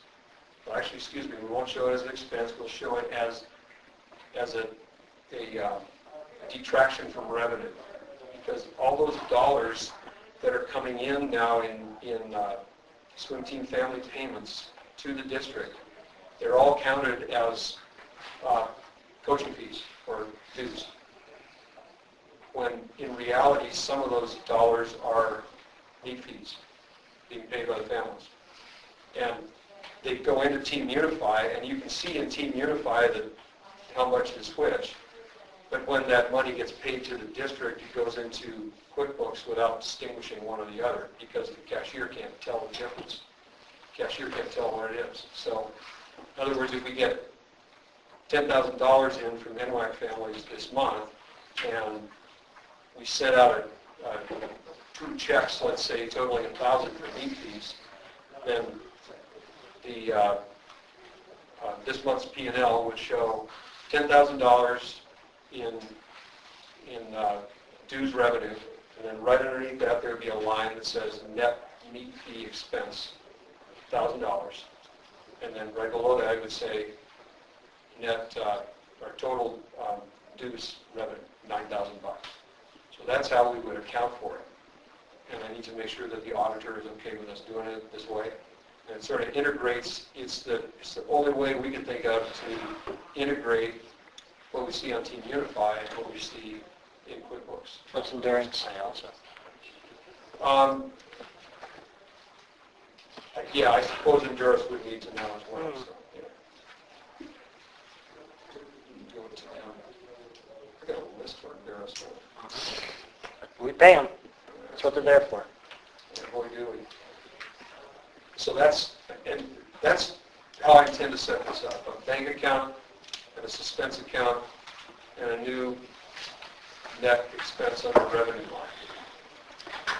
So I can certainly run that by Endurance. It all makes sense to me, and I'm simply just letting the commission know that's where we're going.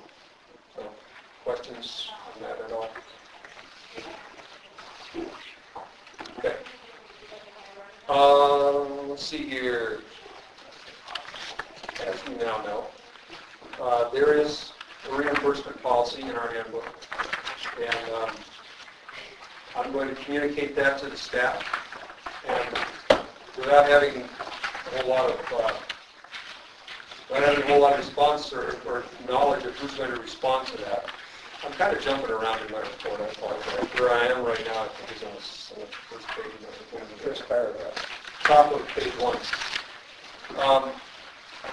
The policy says that that employees who take WSI and lifeguard training, I'm condensing this down a little bit, who take WSI and lifeguard training, after they work a specific number of hours, will get reimbursed 80% of the cost of the class. Now, a fair amount of people are already employees when they take those classes, so they're already getting 30% off. So essentially, this form that's described in the employee policy, once they submit that form, show proof of payment, have their supervisor sign, then they will get the other 50% of the price of the class. So employees who were not employed here at the time they took the class, in other words, they heard about our lifeguard class, took the class, then we hired them as a guard, they would have the ability to do that as well, but they would get the full 80% back. And because of the requirement for the number of hours, we're certainly not going to have to pay everybody right away. But my estimate, just sort of doing a head count based on people when they've taken the classes, my estimate would be we may be looking at $3,000 to $4,000 over the next few months. And if you look at our revenue from those classes, quick one in my head here, we take in about $2,000 every month and a half or so on lifeguard and WSI classes. And if you figure 50% of those people are employees here, we do teach lifeguarding to people who are not employees, and we teach WSI to people who are not employees. So if you figure 50% of those people are employees here, we end up giving back 80% of that $1,000, then it will take $800 out of our coffers every couple of months. It's not a huge expense, and it's compliant with what we say we're going to do in the employee handbook. So That's generous. I'm jealous.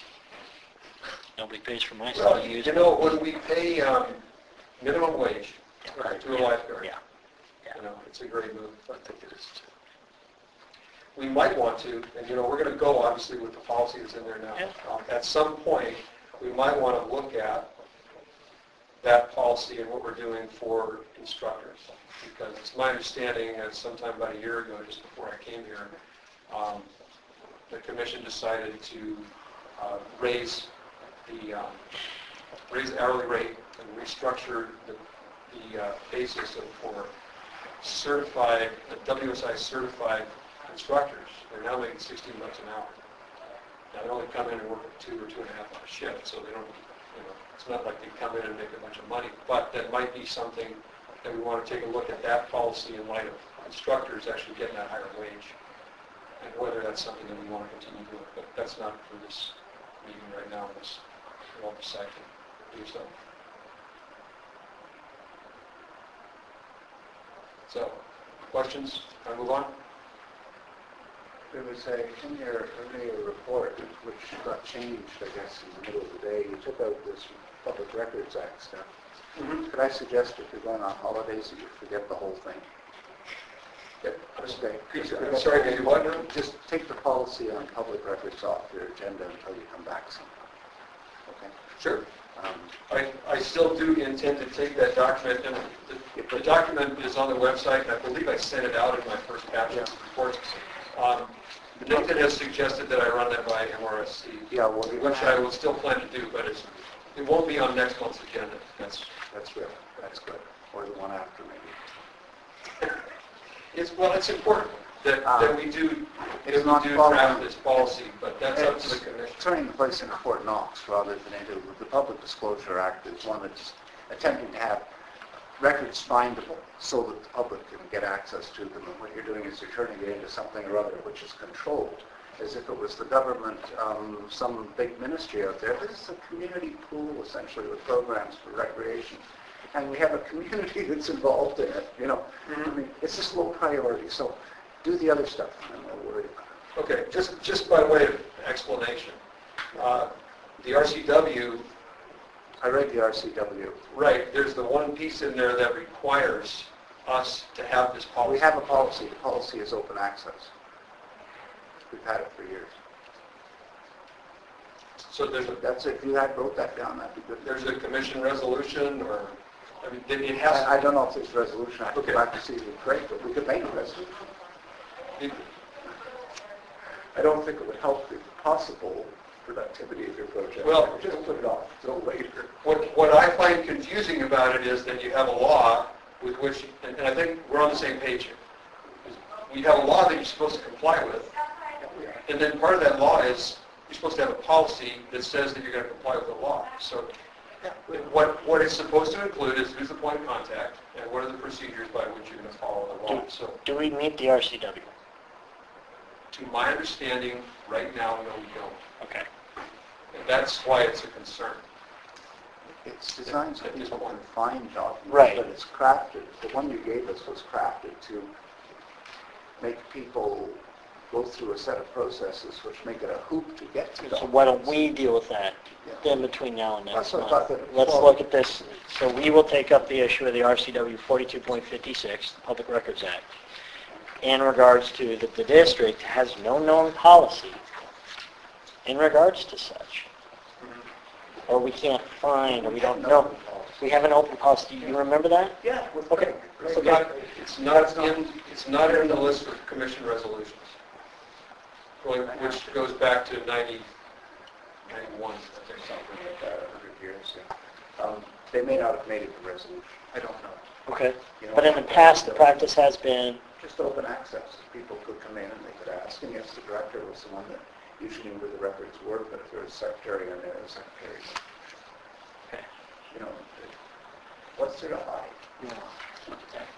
Well, that's not the issue. It's compliance with all the aspects of the act. And if you look at, there are things that need to be redacted because there are people's personal information in our records. There are things that are required to be withheld. So, Well, they're pretty well covered in the yeah, exactly. As I said, just don't put effort into it now. We can do it now because it's late. But when you come back from holidays sometime, take a look at it. Keep it low on your credit card. Which one? 42.56. I will, Mr. this Vince, is it's kind of- just to sort of follow up on what Ken said. I'm going to send this to MRSC. Our guy that deals with that there is on vacation actually this week. David wants him to look at it, and at that point, I'll just hand it off to Sean, if that's all right, Sean. Yep. If you wanted to talk about it next month, that's great. If not, then we'll deal with it on another month. I only have one more thing, and that was the article that was in the paper yesterday with your picture. I wasn't supposed to be in there. I was supposed to be Matt. It was supposed to be a picture of Matt, and he's the guy that left out. But I thought it was awesome. We have a woman who happened to be a commissioner back at the very beginning. Did I mention it in my report? I think I did. I printed it out. She was a commissioner back at the very beginning when the pool was built. She has a lot of history here. And, you know, when I contacted the garden club, all I wanted was them to come tell me what plants to put where. And she actually showed up and said, you want to go figure something out with the club, and came back with a $1,500 grant. So just a fabulous thing, and really a great way to participate in the community here. So it was very cool. It's very cool. Yeah. I believe I'm done. Okay, I have one comment on the thing under facilities and maintenance. You put 2 more cameras, security cameras in. I thought you said they weren't going to be in.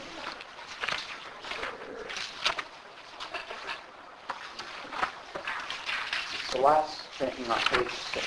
Oh, yeah, he's installed cameras right here on one place facing the kiddie pool and one facing the pool. And the resolution said that the cameras could be placed in essentially everywhere except locker room areas. So we're still following the same process. They're still only viewable by Matt or me, and it just gives us a little bit of added security. One thing we found out was that they're really not designed to go outside.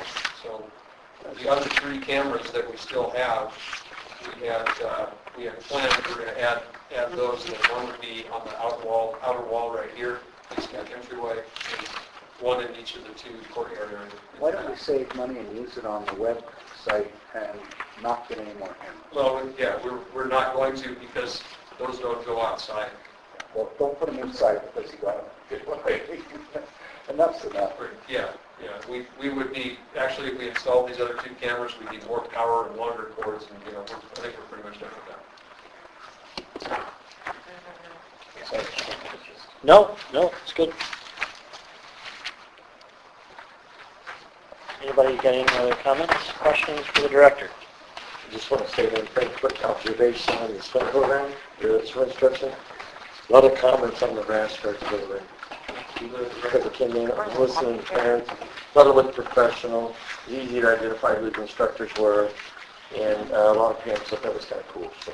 Yeah, it's Like, you have to make a decision. that was a long time coming, actually. Sarah Neal has been wearing one for months now, and when she's instructing, and Vanessa had asked her where she got it, you know, probably last fall sometime. So, Look professional, look kind of classy. yeah, they came out really good, and Erica's coaching all the kids on, you know, wash them in cold water, you know, wash them by hand, hang dry them, don't put them in the dryer, so hopefully, you know, we'll take good care of them. They ran about $20, $21 a piece. It's very cool. All right. Any other questions on the combined staff reports? All right, we're finished with unfinished business, since we already discussed that with those 2 and gave them some homework to do. New business, mission statement. I'm going to table that for next month. Review of Coach Bill's contract.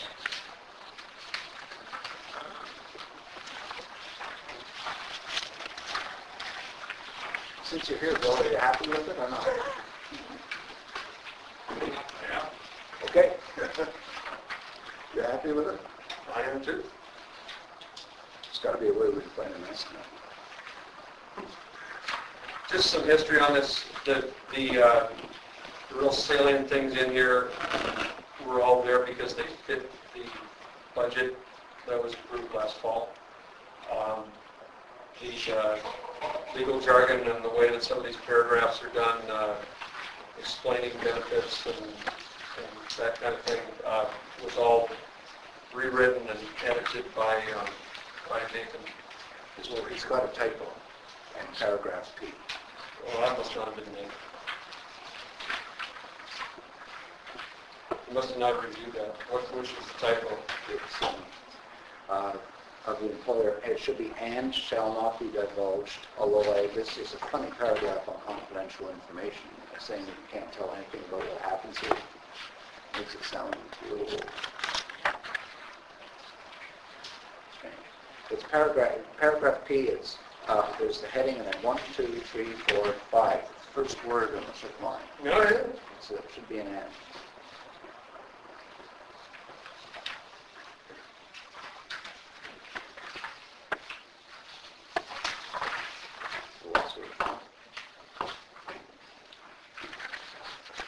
Is that, speaking of paragraph P, is that in line with the fact that the coach deals with sensitive information? He deals with basically PII, personal information, right? For these kids through Team Unify. You've got some sensitive information about the kids, and this covers this as per Nathan Manning, our district's Sensitive board being district's attorney. Socials, birthdays, social- yeah, those types of things. personal contact. This is in here according to our district's attorney, correct? I'm not sure that that's what he was directing this at, Okay, but, it certainly does cover that. it does.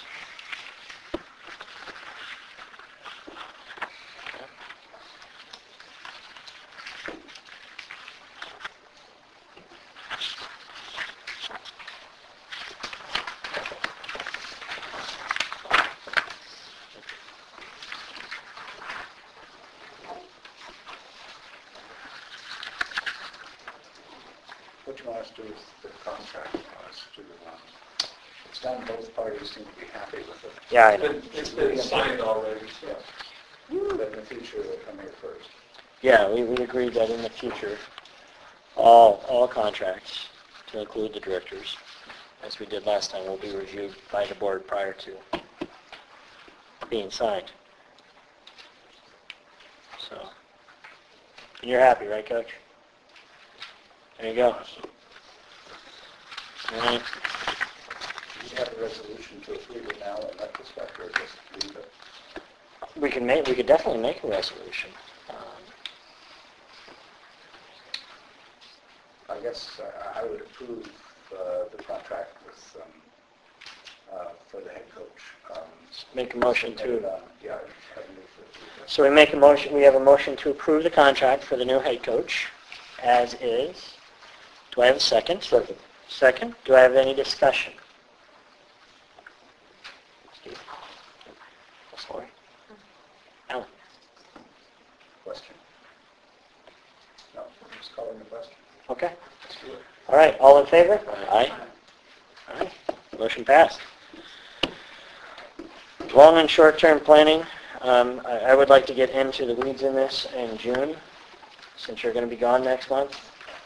It seems no good to put the cart in front of the horse if you're not going to be here. Basically, we talked about this, and June is your 1 year with us. And we have had a lot happen in this last year. And one thing that we were adamant about was short and long-term planning. There is no finance is available for strategic plans or having somebody come in and help us with strategic plans that cost, as I told everybody, normally when you hire somebody, from my limited experience in the fire arena, it costs anywhere from $20,000 to $30,000 to have somebody come in and do a strategic plan for a tax-based district. Is it something that may be worth our while? I don't know. It's something we need to look at, but I definitely think we need to have a long-term and short-term plan for our district, where we want to go, where we see ourselves in 3, 5, and 10 years. If not, we're doing a disservice to our tax payers. We mentioned that almost a year ago. So much has happened that it's easy to say we've gotten off track, but I think we need to have that plan established. So something to think about in June. It will be on there in June. I'll table that until then. Any final comments or questions from the commissioners? Mr. McDougall? No, sir. Ms. Clark? Mr. Jepson? No. Mr. Holland? One thing real quick. You know, I like some of the stuff that's going on at the board. I gotta say, I know there's all the other stuff. With the Aqua Zumba, I like the thought that, you know, there's something there for that group of people. I like the thought that you brought up, trying to bring more kids in. I like what Megan and Curtis were saying. I do think there's things in the district to get excited about. And I'm looking forward to just seeing new things, because I think if something's stale, that it can die, you know. And I think that NWAC has great days ahead of us, but at the same time, I think there's cool things for the community that maybe aren't plugged into that. And I just want to encourage you guys to keep thinking maybe outside the box for other things, and applaud you guys for actually looking at other things. And appreciate it. Thanks, Steve. You're welcome. I will say, I'll close with a couple things before we go to second public comments. I think that we do have, like any place, there is good and bad to everything. Is a glass half full or half empty? Only in each individual. All of us have to make that choice for ourselves. It's not a collective thing. It's in an individual thing. And, you know, I think it's up to us how we look at that glass. There's a lot of stuff on our plates. We have some serious things to look into, and I think we're going to do that. We've made a commitment as a board, and we will continue to do that, live up to that expectation. So I'd like to thank each and every one of you. I'd like to thank everybody that came tonight and spoke tonight. That was very heartfelt. Thank you for your preparation. I really appreciate that. We'll have something for everybody hopefully next month. That being said, I do see great things, as Steve said, at the pool. If you look around at instructor time, it is impressive to see all the instructors and the swim instructors out there in a uniform. You know who they are. It's a sense of security for the kids out there. It's a sense of security for the parents, and it looks professional. Today I saw all the coaches in the same T-shirts. I see the lifeguards wearing the same T-shirts. Professional behavior, I think it doesn't matter who you are. We can always nitpick professional behavior, and it always needs to get better, and it's something we should consistently and constantly strive to get better. I think it is. I think we can continue to move in that direction. The reason the letter was put in there is because every once in a while, when people throw lawn darts and small atomic tactical nuclear weapons at you, it's nice to have somebody say something nice and to recognize it. So that's why that was in there. You know, every once in a while, a smile goes a long way. So I think we are moving forward. Change is a process, not an event, good or bad. You know, and it's a constant. So, and that's why we do what we do. So, last public comment. I don't have anybody signed up. However, yes, I knew there was going to be people that wanted to say something. Yes, I knew that. So,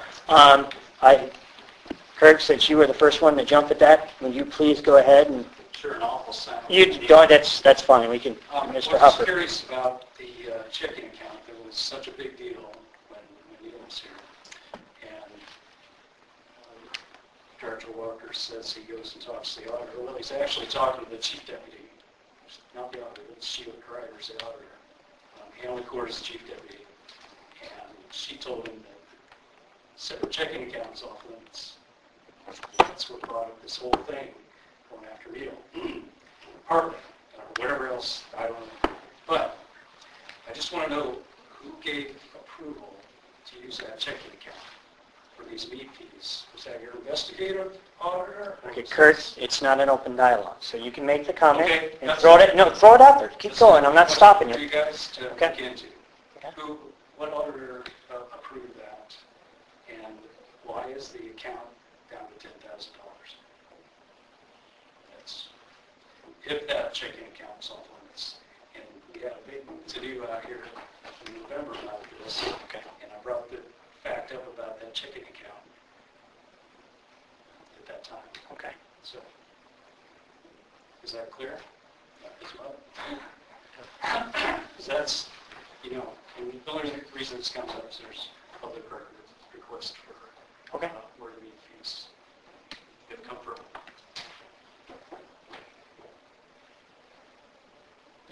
Sir? Yes, ma'am. Oh, there's so much I could comment on. I'll just try and stay very focused. And Commissioner Merrill, your last two statements about glass being half full or half empty, and then I think it was something about throwing what was it, lawn darts. And, you know, I have to say that, you know, you chose to be in that seat. Yeah. And to minimize and belittle the efforts of the people of this community who are trying to bring forward meaningful concerns that are actually violations of the law. And we've done our homework and we've done our due diligence and we're simply asking you to do the same. And if you want to smile, you got it. That is not what this is about. And if you went on the MRSC webpage, you all can have a login because Endurance is your carrier.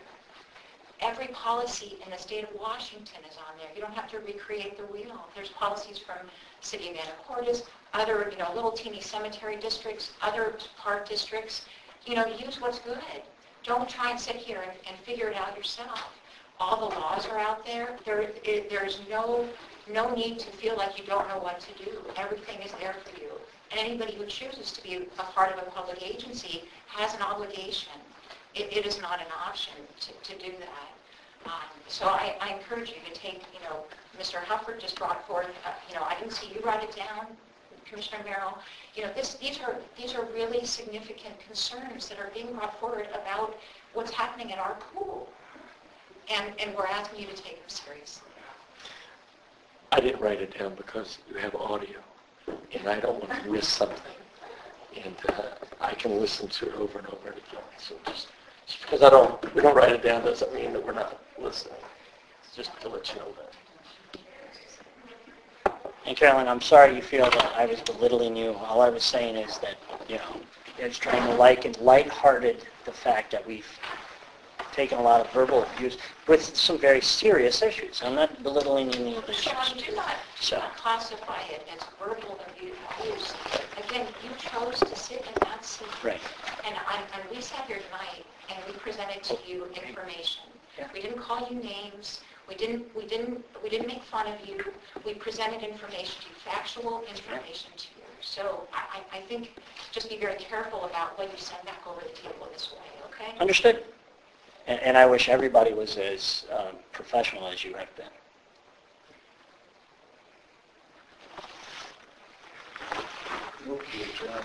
I have a motion to adjournment. Any other public comment? Real quick, have you ever seen any verification of credit card actually be closed? Did the bill stop showing up a week? I think that's something that still needs to happen, is verification of that. And in keeping with my earlier comment, I did request information about what account the meat fees were being paid out of because we haven't seen any vouchers for them. I got a cryptic response. I said, how are the meat fees being paid? I was told that they were paid to the host with a check or something like that. So I came back and said, let me be clear. I want to know what account they're coming out of. I got a stonewalled. So today I said, this is now a public records request. I want copies of those checks. And it became important today for you to know what's happened with those. And this is becoming a pattern. There's a lot of things that aren't important to know until somebody catches the problem. Any further public comments? I have a motion to adjourn. Do I have a second? Second. All in favor? Aye. Motion's adjourned at 9:40. Yep.